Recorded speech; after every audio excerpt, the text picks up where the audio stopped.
Good morning everyone! It's me again. Kasamahan nyo akong mag-sungkit ng mga mangga dito, charing. Eme lang guys, hindi naman talaga yung puno ng mangga. Tsaka ang sinusungkit ko dyan is yung sapatos ko na susuotin ko mamaya sa pagpasok sa trabaho. Ayan, nahanap ako na mapupwestuhan na maaarawan kasi basa pa yung sapatos na yan. Mamaya na ang pasok ko. Hindi pa siya natutuyo. Nakakaloka talaga. Malamang hilong-hilo na yung sapatos na yan sa kalilipat namin. Kasi pinapasok sa loob. Tapos kapag umaaraw na sa labas, inilalabas na namin. Tapos kapag nawala naman yung araw, ipapasok na naman sa loob ko. Nagsasalita lang talaga yan na mura na kami. And ayan, for my breakfast naman, nagtimpla lang ako ng gatas. So, isang sachet ng birch tree na gatas ay hinati ko lang. Kasi ayoko na masyadong creamy yung aking iniinom na gatas. Okay sa akin, medyo malabnaw, tapos medyo matamis yun. Yun ang gusto ko pag gatas ang iniinom ko. Tapos pag kape naman, ayun, gusto ko yung medyo mapait-pait na matamis. Ayun, diba? Ayan, ang ating almusal for today is sinangag na kanin and egg. Fried egg. And then, ayan nga yung gatas. O, diba? Chow mo kisin ni ba? Yorobon. Ayaw ko naman talagang mag-aalmusal pagka umaga eh. Kasi parang, hindi na ako sanay. Gusto ko lang talaga sa umaga is nagkakape lang. Pero ngayon dahil sa may work tayo, kaya ayan, napipilitan ako mag-almusal kasi dun sa trabaho namin, hindi pwede ang hindi kakakain talaga ng marami kasi hindi pwede doon lalamya-lamya. And ayan, pagkatapos mag-almusal, maglakad-lakad muna tayo para naman ma-exercise ang ating mga paa dahil nananakit na. Charing lang. Ang totoo niyan, kaya kami naglakad-lakad ng umaga na yan ay dahil maghahanap kami ng pink na t-shirt na aking susuotin sa work. Sinamahan ako ni mama and magta-try kami doon maghanap sa ukay-ukay kasi baka meron daw doon, sabi ng tita ko. Kaya ayan, pupunta kami doon, try namin maghanap. Sinamahan nga ako ni mama kasi ayan siya, mahilig yan sa mga ukay-ukay, kaya ayan, siya ang aking sinama para makapaghanap-hanap.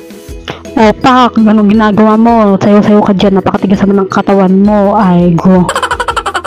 Nakaligo na nga ako niyan and ayan, pupunta lang ako dun sa kabila para tumambay.